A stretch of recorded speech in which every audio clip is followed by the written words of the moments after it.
Bientôt, 26 œuvres d'art seront restituées par la France au Bénin. On en parle beaucoup, mais les circonstances dans lesquelles ces œuvres ont été enlevées par la France et se sont retrouvées en France, on en parle très peu. Eh bien, nous avons l'occasion de revisiter un peu l'histoire pour parler justement des circonstances dans lesquelles la France ou alors l'armée française a enlevé ces œuvres. Nous avons l'occasion donc de revenir sur ces circonstances avec le professeur Dossa Sébastien Sotindiop. Il est professeur d'histoire à la retraite. Professeur, bonjour. Bonjour, monsieur le journaliste. Et merci de nous recevoir chez vous. C'est moi qui vous remercie. 26 œuvres, pas 26 œuvres, beaucoup d'œuvres, des centaines d'œuvres ont été pillées par l'armée française dans les années 1890. Est-ce qu'on peut parler de pillage d'abord? Bon, monsieur le journaliste, je crois que il est difficile de parler de pillage dans la mesure où ces œuvres ont été enlevées. Vous avez utilisé le mot avant donc de parler de pillage. Ces œuvres ont été enlevées à la suite de la défaite de la capitale du royaume du Dahomey. Et le droit du vainqueur exige qu'il puisse prendre ce qu'il veut dans le pays vaincu. Donc c'est pourquoi il est difficile de parler de pillage. C'est vrai, c'est pillage pour le vaincu. Le vaincu, mais le vainqueur a le droit. Abomey l'a pratiqué au cours donc des guerres que Abomey a livrées donc aux institutions, aux entités qui ont formé aujourd'hui l'espace béninois. Donc, c'est à la suite de la défaite. Donc, pour comprendre, puisque vous parlez donc des circonstances, pour comprendre pourquoi la France donc a pris ces œuvres-là, au nom donc du et droit, les circonstances dans lesquelles ça a eu lieu. Oui. Au nom donc du droit du vainqueur à prendre des butins dans le pays vaincu, il faudrait que nous puissions donc dire rapidement quelles sont les causes de la guerre qui a permis à la France, à la suite de sa victoire sur Abomey, de prendre ces œuvres-là. Pourquoi donc, justement la France a attaqué Dahomey? La France a attaqué Dahomey. Alors, les causes, on va donc faire un peu de recul pour voir donc les causes de la guerre entre la France et le Dahomey. Béhanzin est un roi d'Abomey qui a pris le pouvoir en janvier 1890, qui a été vaincu en 1892. Il a pris le maquis, il a résisté jusqu'à se rendre lui-même en janvier 1894. Mais pourquoi la France a attaqué Abomey? Pourquoi la France a attaqué le royaume du Dahomey? C'est long, mais je vais résumer en disant que la deuxième moitié du 19e siècle, précisément à partir de 1873 jusqu'à 1896, les économies européennes étaient en difficulté. C'était une phase de dépression économique. Autrement dit, ces pays déjà industrialisés avaient des difficultés à évacuer les produits finis. Donc c'est une crise de surproduction. Et quand cela arrive, on cherche des débouchés à l'extérieur. Déjà, il y a des commerçants français, allemands, britanniques qui se sont installés donc à Ouidah depuis le début du 19e siècle. Disons même que le Portugal, ça c'est depuis la traite négrière, donc la traite est terminée. Les comptoirs qui ont été utilisés pour la traite ont été reconvertis en factorerie pour acheter quoi? La richesse donc du Dahomey comme de Robonou recherché par les Européens France, Grande-Bretagne, Allemagne et autres, c'est le palmier à huile. Le palmier à huile, la France donc avait des huileries, des margarineries, des stéanieries qui fabriquent donc des bougies, des huiles moteurs, etc. qui nécessitaient donc de la matière première qui sont les dérivés du palmier à huile qui poussent naturellement chez nous. La France a commencé donc à importer les oléagineux, d'abord au Sénégal, qui donnent des arachides. Les arachides importés du Sénégal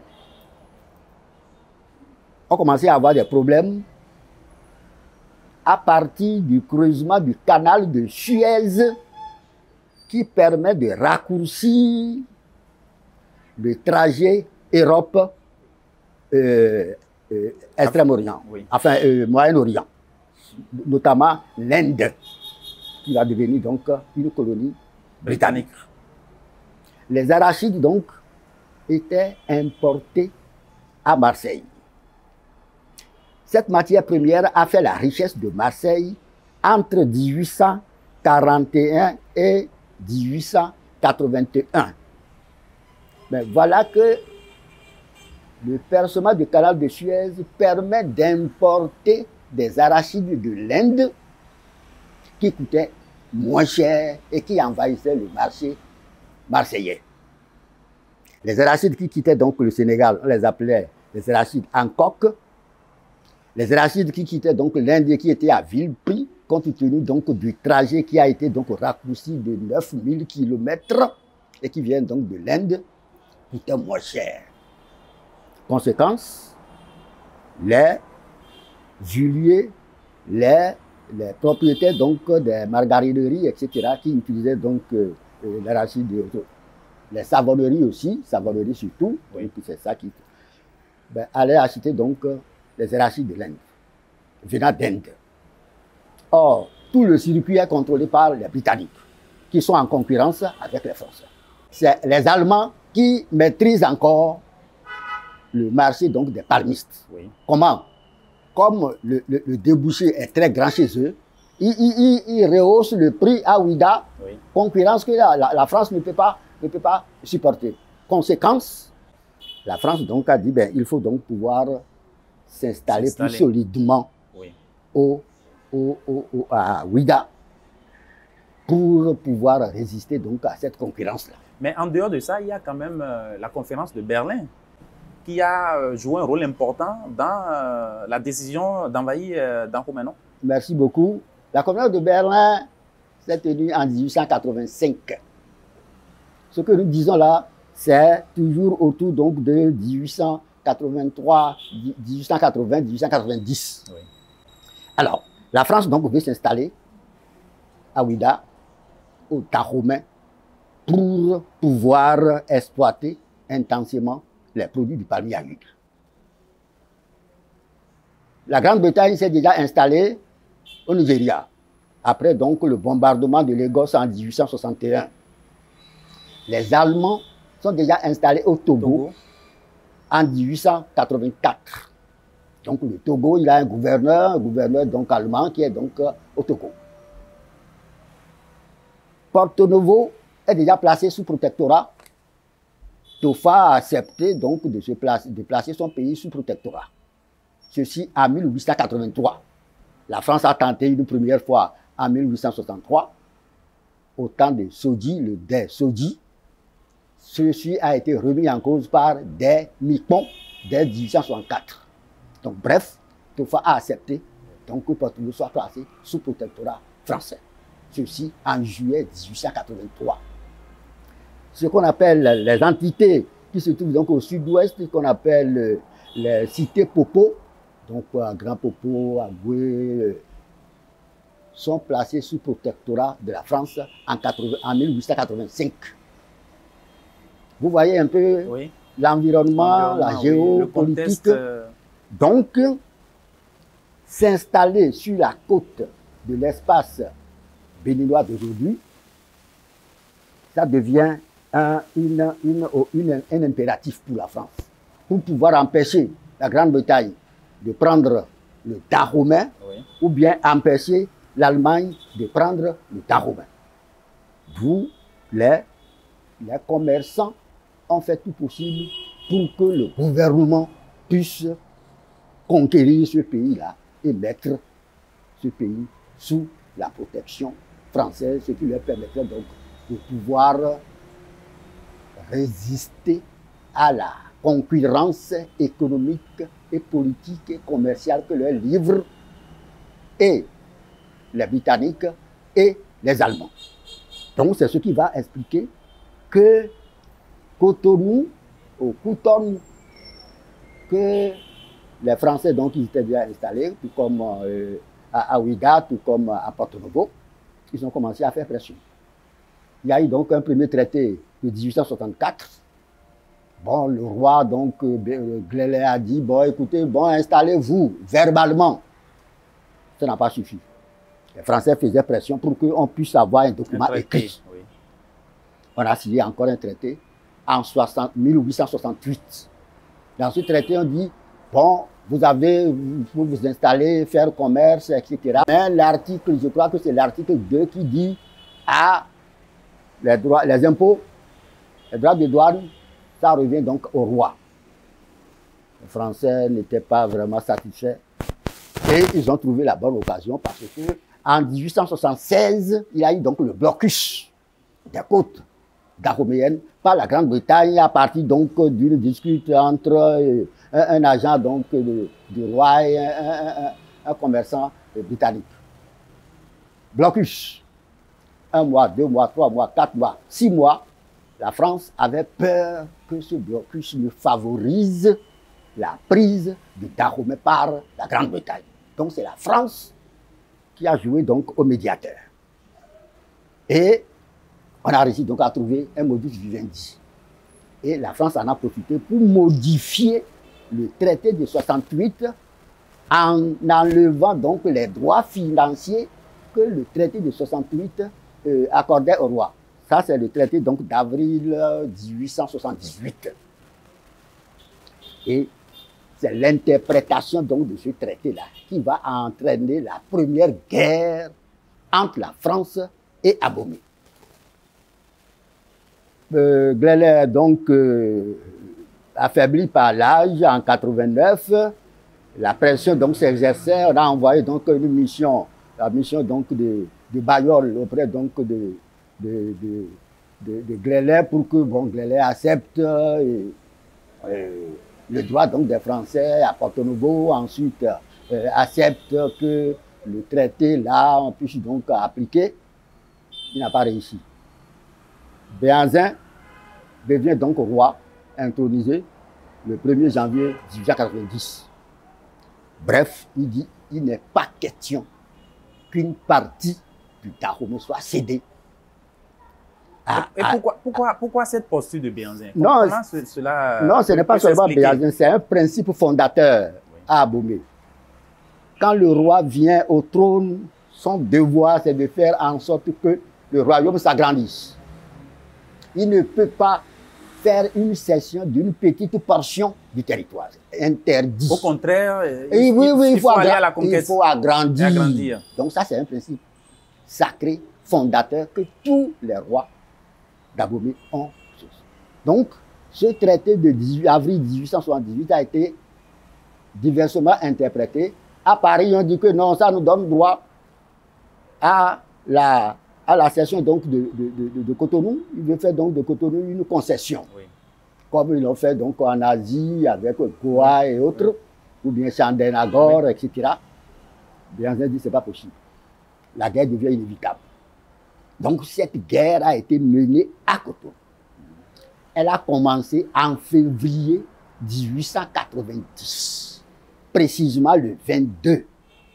Et très rapidement, dès que la guerre a commencé, Béhanzin a fait 5 otages parmi les marchands, les commerçants français qui se trouvent à Ouidah. Et il a gardé ça.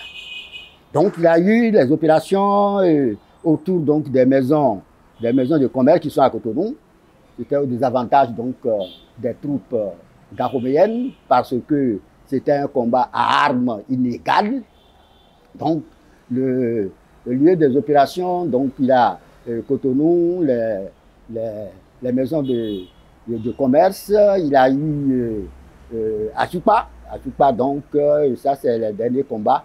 Et tous ces champs de bataille, malgré donc la vaillance de l'armée dahoméenne, malgré la bravoure donc, des femmes guerrières, les Amazones, la guerre n'était pas à l'avantage. Donc, vous avez parlé tantôt, en parlant de Dahomey, vous avez parlé de Cotonou, vous avez parlé de Ouidah. Donc, tous ces territoires-là faisaient partie du royaume de Dahomey. Absolument. Le royaume de Dahomey, à l'époque, c'était combien de territoires? C'est quoi la superficie? Merci. Les Aladahon donc sont arrivés sur le plateau d'Abomey à peu près au XVIIe siècle et compte tenu donc du principe qui veut qu'il faut que le territoire s'agrandisse toujours pour faire court depuis le roi à Gaïa, hein, donc début XVIIIe siècle, depuis à Gaïa, Alada a été vaincu, le royaume d'Alada a été vaincu en 1824. Le royaume de Sahé a été vaincu en 1827 et depuis Abomey jusqu'à la côte, Abomey donc était en contact avec le commerce maritime international.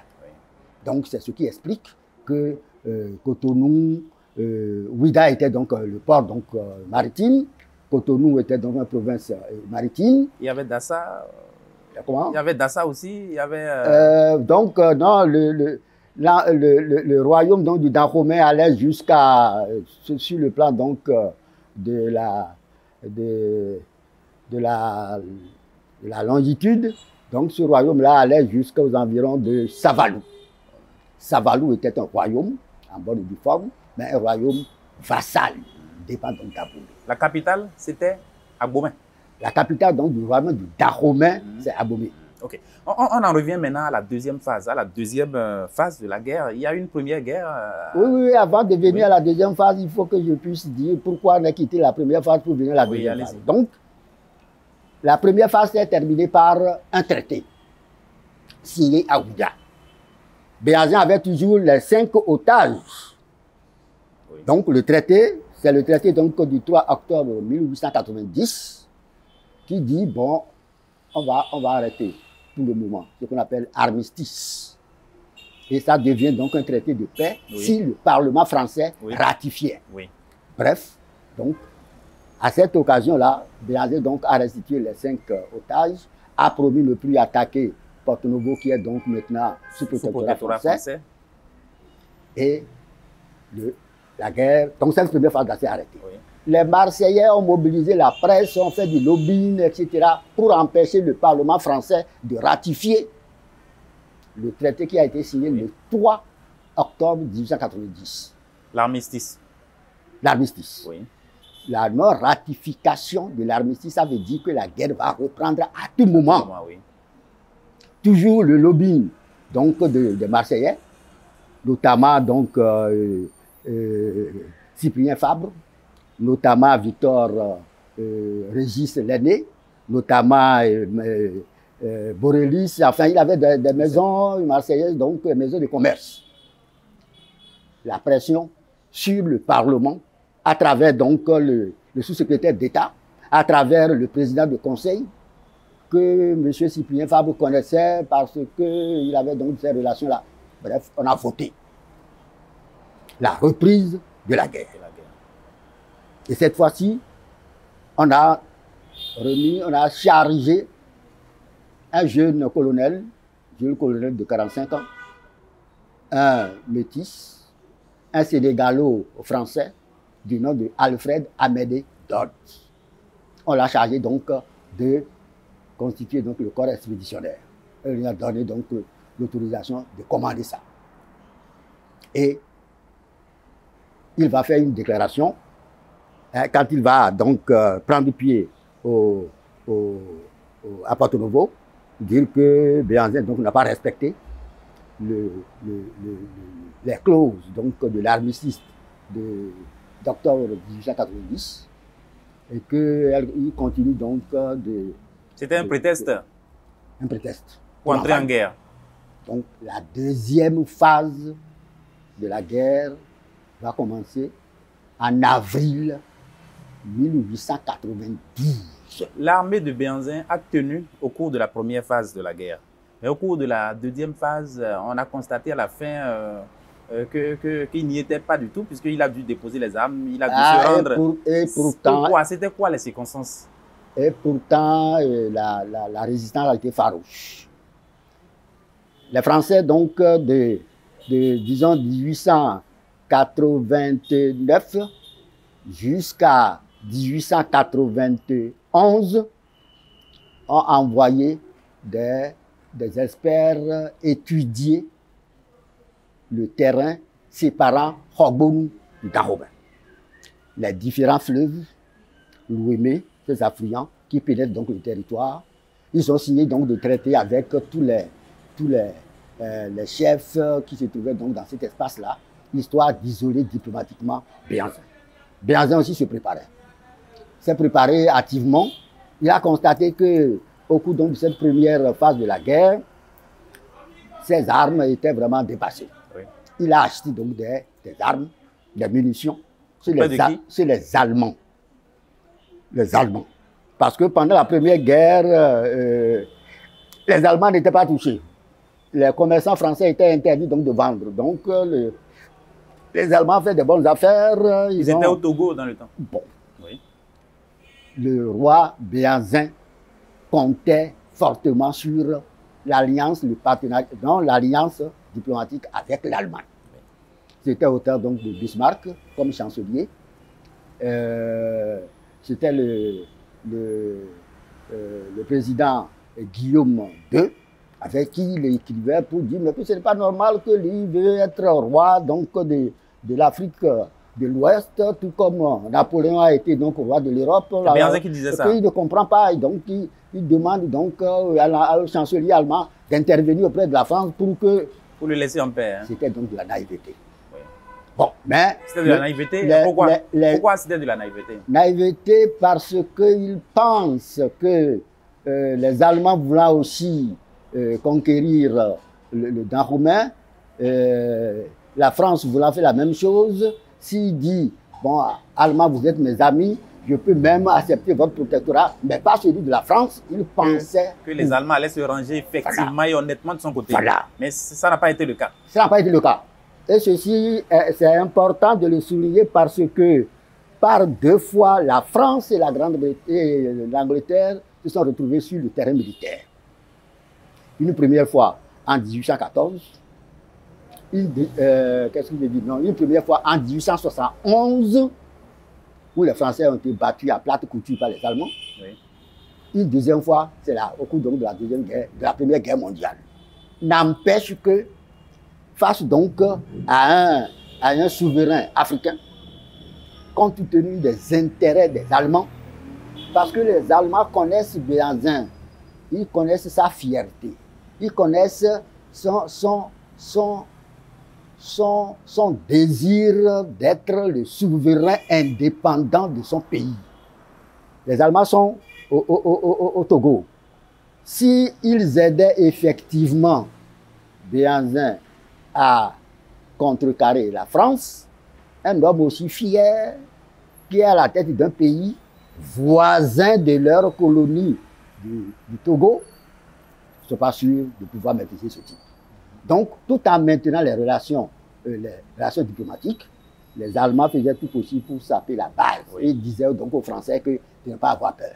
La preuve, c'est que le 21 juin 1892, quand la France donc a décrété un blocus sur les côtes dahoméennes, cela veut dire ne vendez plus d'armes au roi du Dahomey. J'ai oublié de dire qu'entre les deux guerres, Béhanzin, constatant qu'il est en retard technologiquement par rapport donc aux Français, a acheté des armes, non seulement des armes, a sollicité des instructeurs allemands qui ont encadré très rapidement les Amazones, les soldats dahoméens pour pouvoir au maniement donc des armes. malgré ça, quand on a, il y a eu le blocus. La France a bloqué, c'est une date importante, donc le 21 juin 1892, les côtes dahoméennes ont été bloquées par la France. Béhanzin pensait que les Allemands n'allaient pas obéir.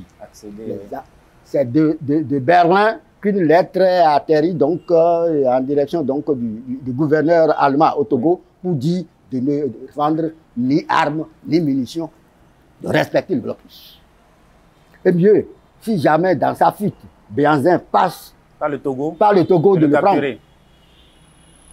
Quand la campagne donc d'Abomey a été lancée, les troupes françaises, donc quand je dis troupes françaises, bon, c'est quelques officiers français, oui, avec les troupes, les tirailleurs sénégalais. Tofa a donné aussi des éléments pour constituer donc le corps expéditionnaire dirigé par Alfred Amédée Dott. Oui. Ils ont donc fait la bataille donc, de Toba. Oui. Et ils ont commencé par... Nous sommes en septembre. Oui. Toba, oui. En septembre. Oui. La bataille a été très dure et les troupes françaises donc, étaient restées là après donc, cette bataille-là. Et si Béhanzin n'était pas magnanime, la troupe allait se décimer à cause de la faim et de la soif. Le roi a envoyé à la troupe ennemie de l'eau et de la nourriture. Cela veut dire quoi? Cela veut dire que même au cours donc, de ce combat, Béhanzin avait toujours espoir de pouvoir négocier. Après Toba, c'est Pokisa. Après Pokisa, c'est Akpa. Après Akpa, c'est Kana. Et puis, direction donc sur Abomey. Tout ça là, c'est entre septembre et novembre. Toujours 1892. En novembre, Béhanzin a senti qu'il allait perdre la guerre. Vous savez ce qu'il a fait? Il a demandé aux Allemands, proclamez votre protectorat sur Abomey. Toujours pour opposer Allemagne et la France. Les Allemands ont décliné l'offre pour permettre à la France de prendre possession d'Abomey. Donc, le 17 novembre 1890, Abomey, donc la capitale, a été envahie, saccagée. Le roi donc a quitté. Hein, il a pris le soin de brûler son palais. Brûler son palais, puis il a quitté pour prendre le maquis, pour continuer donc la résistance avec quelques fidèles et puis une partie de sa famille. Donc il a pris la brousse pour mener la résistance entre Agoni, qui est donc la province orientale donc, du royaume du Dahomey, Dassa, Tchéribé, etc. Ce qui est formidable, c'est que toutes ces régions ont connu donc la guerre, ont été dominées par Abomey et aucune personne, bon peut-être il y a eu des fuites, mais aucune personne n'a livré Béhanzin à l'ennemi. Ça c'est extraordinaire. Ah oui. Donc après la défaite d'Abomey, le vainqueur a le droit donc de prendre le butin. Oui. Donc, l'historien ne peut pas parler de pillage. C'est des butins, des trésors royaux, etc. Ils en ont pris. Ce n'est pas les 26 que nous allons recevoir seuls. Ils en ont pris.